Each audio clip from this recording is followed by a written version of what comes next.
Hi hello Swathi Ganga Kannada YouTube ಚಾನಲ್ಗೆ ಎಲ್ಲರಿಗೂ ಸ್ವಾಗತ ಸುಸ್ವಾಗತ. ಇವತ್ತಿನ ವಿಡಿಯೋದಲ್ಲಿ ನಾನು ಅಕ್ಷಯ ತೃತೀಯ ಬಗ್ಗೆ ತಿಳಿಸ್ಕೊಡ್ತಾ ಇದ್ದೀನಿ. ಅವತ್ತಿನ ದಿವಸ ಒಂದು ಸರಳವಾಗಿರುವಂಥ ಮಂತ್ರನ ತಿಳಿಸ್ಕೊಡ್ತೀನಿ. ಅಕ್ಷಯ ತೃತೀಯ ದಿವಸ ಏನನ್ನು ತರಬೇಕು ಏನನ್ನು ತರಬಾರ್ದು ಅನ್ನೋವಂಥದ್ದನ್ನು ಕೂಡ ತಿಳಿಸ್ಕೊಡ್ತೀನಿ. ವಿಡಿಯೋ ಇಷ್ಟ ಆದರೆ ಲೈಕ್ ಶೇರ್ ಕಮೆಂಟ್ ಸಬ್ಸ್ಕ್ರೈಬ್ ಮಾಡಿಕೊಂಡು ಸ್ವಾತಿ ಗಂಗಾ ಕನ್ನಡ ಯೂಟ್ಯೂಬ್ ಚಾನಲ್ಗೆ ಎಲ್ಲರೂ ಸಪೋರ್ಟ್ ಮಾಡಿ ಅಂತೇಳಿ ಕೇಳ್ಕೊಳ್ತೀನಿ.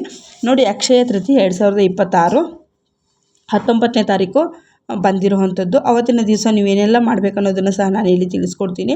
ನೋಡಿ, ಅಕ್ಷಯ ಅಂತಂದರೆ ಅಕ್ಷಯ ಈ ಬಸವ ಜಯಂತಿಯನ್ನು ಬಸವಣ್ಣವರ ಹುಟ್ಟಿರೋ ದಿನವನ್ನೇ ಬಸವ ಜಯಂತಿ ಅಂತೇಳಿ ಸಹ ಕರೀತಾರೆ. ಹಳ್ಳಿಗಳ ಕಡೆಯಲ್ಲಿ ಎತ್ತುಗಳಿಗೆ ಅಲಂಕಾರವನ್ನು ಮಾಡಿ ಪೂಜೆಯನ್ನು ಮಾಡ್ತಾರೆ.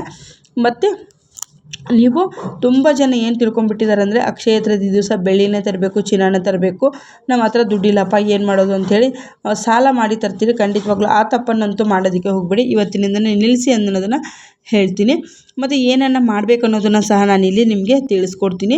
ಏನು ಮಾಡಬೇಕಪ್ಪ ಅಂತಂದರೆ, ನೀವು ಅಕ್ಷಯ ತೃತೀಯ ದಿವಸ ಕೆಲವೊಂದು ವಸ್ತುಗಳನ್ನು ಮನೆಗೆ ತಂದರೆ ನಾವು ಚಿನ್ನ ತಂದಿರುವಂಥ ಅದರ ದುಪ್ಪಟ್ಟ ಶಕ್ತಿ ಅನ್ನೋವಂಥದ್ದು ನಮಗೆ ಸಿಗುತ್ತೆ. ಇಲ್ಲ ನಾವು ಚಿನ್ನ ತರಲೇಬೇಕು ಅಂತಂದರೆ ತುಂಬ ಜನ ಒಡವೆನ ಅಡ ಇಕ್ಕಿರ್ತಾರೆ, ಆದರೆ ಹೊಸ ಒಡವೆನ ತರಕ್ಕೆ ಹೋಗ್ತಾ ಇರ್ತೀರಿ. ಖಂಡಿತವಾಗ್ಲೂ ನೋಡಿ, ನಿಮ್ಮ ಒಡವೆಯನ್ನಿಟ್ಟು ನೀವೇ ಬಡ್ಡಿ ಕಟ್ತಾ ಇರ್ತೀರಿ. ಹಾಗಾಗಿ ಅಂಥ ಒಂದು ಸಂದರ್ಭಗಳಲ್ಲಿ ನೀವೇನು ಮಾಡಬೇಕು ಅಂದರೆ, ಹಳೆಯದೇನು ನಿಮ್ಮದು ಒಡವೆಯನ್ನು ನೀವು ಬ್ಯಾಂಕಲ್ಲಿ ಆಗಿರ್ಬೋದು ಇಟ್ಟಿರ್ತೀರಲ್ವ, ಗಿರ್ವಿ ಇಕ್ಕಿರ್ತೀರಿ, ಅದನ್ನು ತೆಗೆದುಕೊಂಡು ಬಂದು ಸ್ವಲ್ಪ ಅರಿಶಿನ ಪುಡಿ, ಹಾಲು, ಸ್ವಲ್ಪ ಉಪ್ಪು ಹಾಕಿ 3 ಐಟಮ್ಸನ್ನು ಹಾಕಿ ನೀಟಾಗಿ ತೊಳೆದುಬಿಟ್ಟು ಅಕ್ಷಯ ತೃತೀಯ ದಿವಸ ಅದನ್ನು ಇಟ್ಟು ಲಕ್ಷ್ಮೀ ಅಮ್ಮನವರ ಮುಂದೆ ಇಟ್ಟು ಪೂಜೆ ಮಾಡಿದ್ರೂ ಕೂಡ ಅಷ್ಟೇ ನಿಮಗೆ ಒಡವೆ ಅನ್ನೋಂಥದ್ದು ಮತ್ತೆ ಅಕ್ಷಯ ಆಗ್ತಾ ಹೋಗುತ್ತೆ. ಬ್ಯಾಂಕಿಂದ ಬೇಗ ಎಷ್ಟು ನಿಮ್ಮದು ಒಡವೆಗಳಿರುತ್ತೆ ಎಲ್ಲ ಬೇಗನೆ ಜಲ್ದಿಯಾಗಿ ಆಚೆ ಬರೋವಂಥದ್ದಾಗುತ್ತೆ.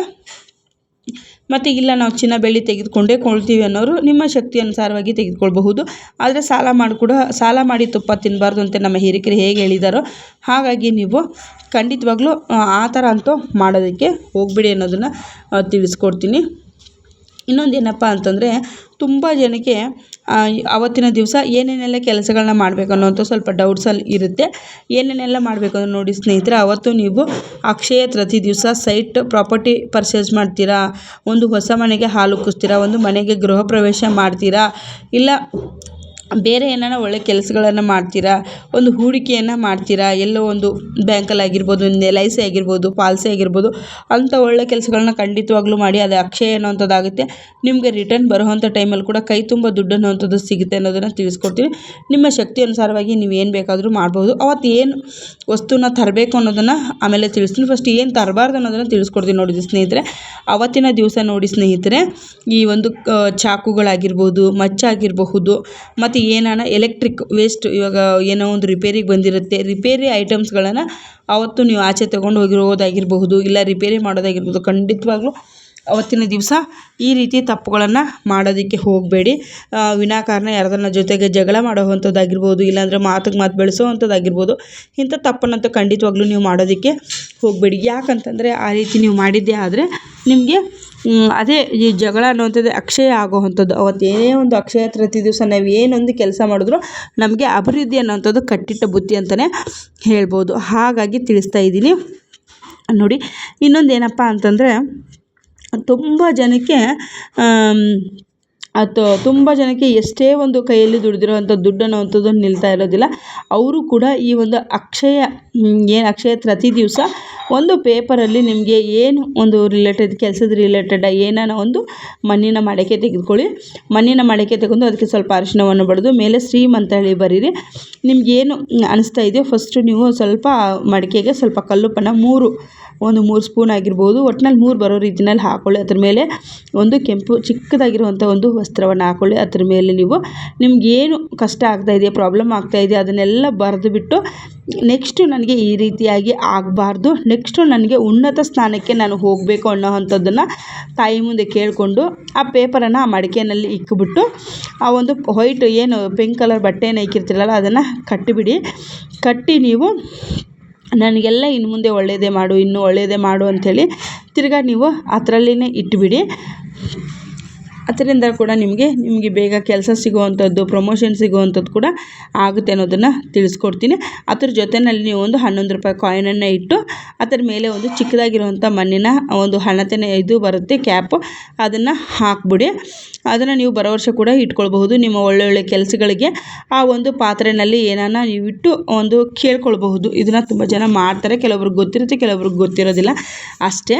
ಆವತ್ತಿನ ದಿವಸ ತರಲೇಬೇಕಾಗಿರುವಂಥ ವಸ್ತುಗಳನ್ನು ತಿಳಿಸ್ಕೊಡ್ತೀನಿ ನೋಡಿ. ಚಿನ್ನ ಬೆಳ್ಳಿ ತರೋದಕ್ಕೆ ಸಾಧ್ಯ ಇದ್ದರೆ ಖಂಡಿತವಾಗ್ಲೂ ತೆಗೆದುಕೊಂಡು ಬನ್ನಿ.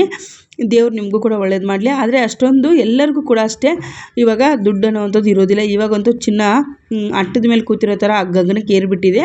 ಹಾಗಾಗಿ ನೀವು ಏನನ್ನ ತರಬೇಕು ಅಪ್ಪ ಅಂತಂದರೆ ಅವತ್ತಿನ ದಿವಸ ನೋಡಿ ಕಲ್ಲುಪ್ಪನ್ನು ತೆಗೆದುಕೊಂಡು ಬನ್ನಿ, ಮತ್ತು ಧನಿಯಾ ಬೀಜವನ್ನು ತೆಗೆದುಕೊಂಡು ಬನ್ನಿ.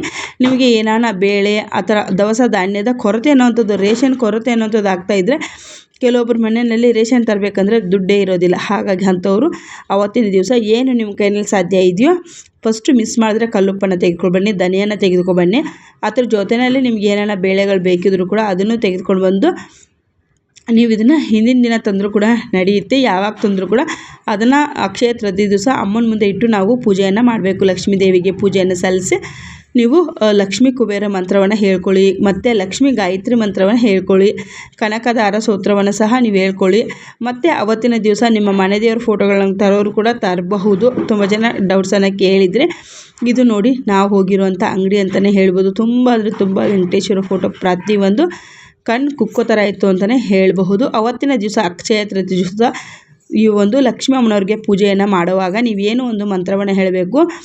ಶ್ರೀ ಲಕ್ಷ್ಮೀ ಸಮೇತ ನಾರಾಯಣ ನಮ್ಮ ಮನೆಗೆ ಬಂದು ನಿಮ್ಮ ವಾಸವನ್ನು ಮಾಡಿ ಅಂತ ಕೇಳ್ಕೋಬೇಕು. ಒಂದು ಕೃತಜ್ಞತೆಯಿಂದ ನೀವು ಕೇಳಬೇಕು. ಲಕ್ಷ್ಮೀ ನಾರಾಯಣ ನಮ್ಮ ಮನೆಯಲ್ಲಿ ಬಂದು ನೆಲೆಸಪ್ಪ, ನಮ್ಮ ಮನೇಲಿ ಏನೇ ಒಂದು ಸಮಸ್ಯೆ ಇದ್ದರೂ ಕೂಡ